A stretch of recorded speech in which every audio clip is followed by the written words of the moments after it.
Jesus Freak here, and I'm a little winded because I just walked in the door. Now,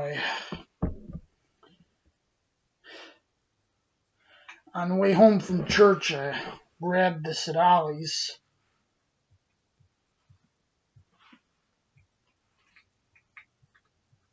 Looks like it's a sewn binding. I guess, these days, Nelson / Zondervan's doing that thing. Anyway, obviously this is targeted at girls around age of 10.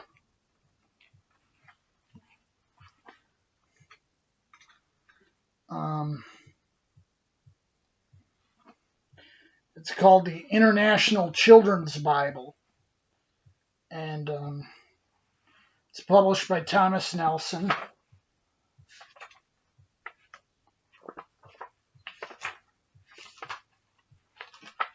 Don't exactly like the marketing. Anyway,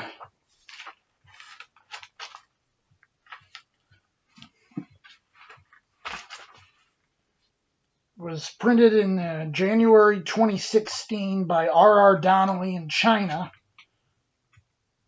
Surprisingly complete information on that.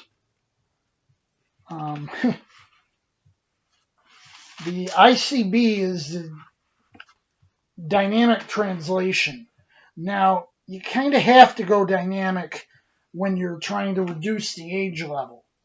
And they're targeting about a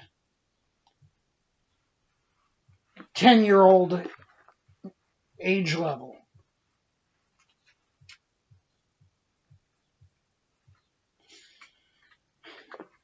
They seem to be trying to go for basically the same understanding as the King James, but without being elliptical or clear as mud.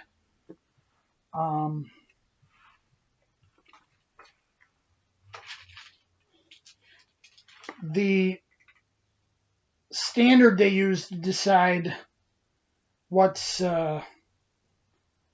words to allow or what words are too difficult is the same standard that the World Book Encyclopedia uses, if you remember that. There's a couple devotional pages in here. It's not as many as some of the other Nelson / Zondervan devotional Bibles aimed at kids.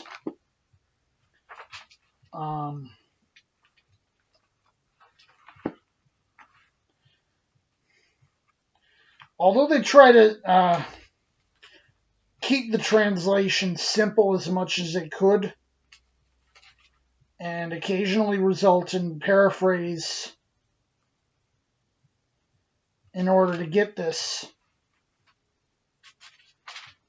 A lot of the verses that are a matter of question, like John 1:1, are actually very strongly translated.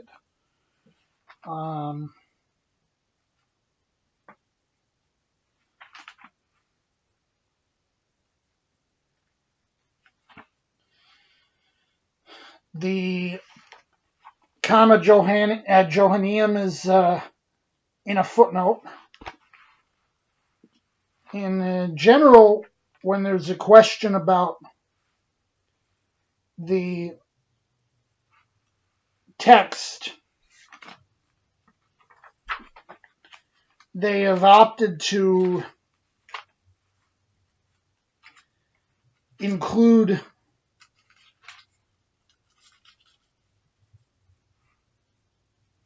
at least sometimes they're including these in footnotes or in brackets. The bit about the angel disturbing the water is in brackets.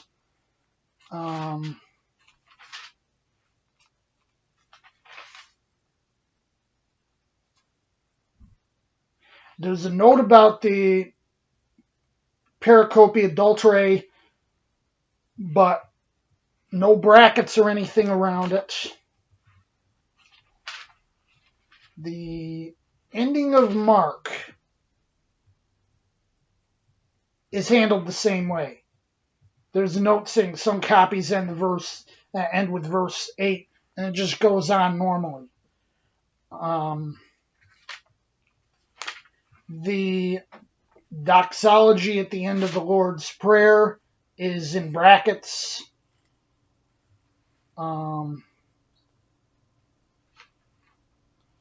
So it's conservative, relatively speaking, compared to some of the other modern versions as far as how it handles verses that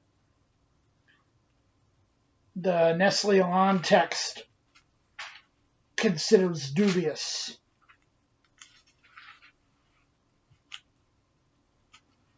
But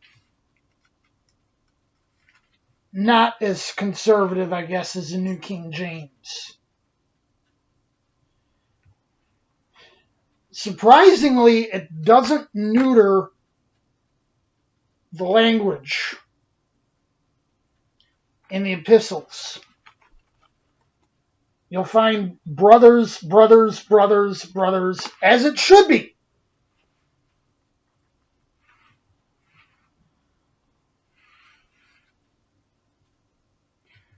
And props.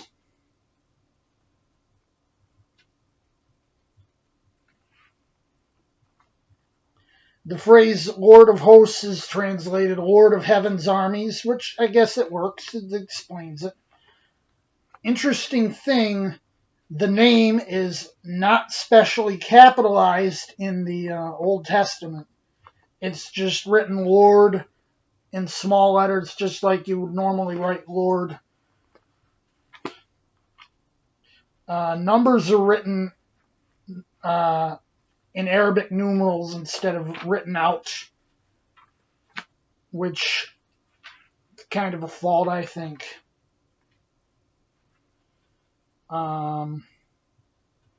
There is a reference to the name in the footnotes.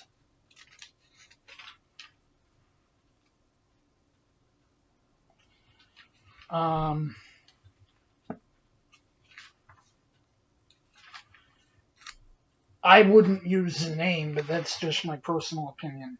There's notes explaining the wordplay in the Old Testament.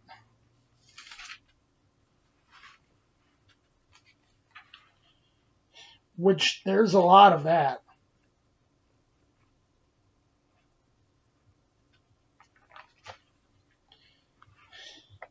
Now, honestly,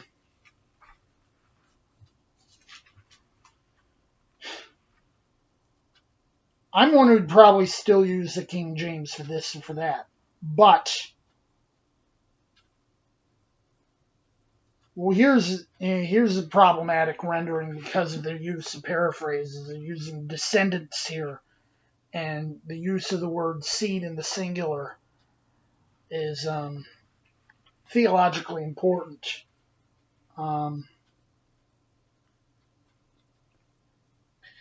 Anyway,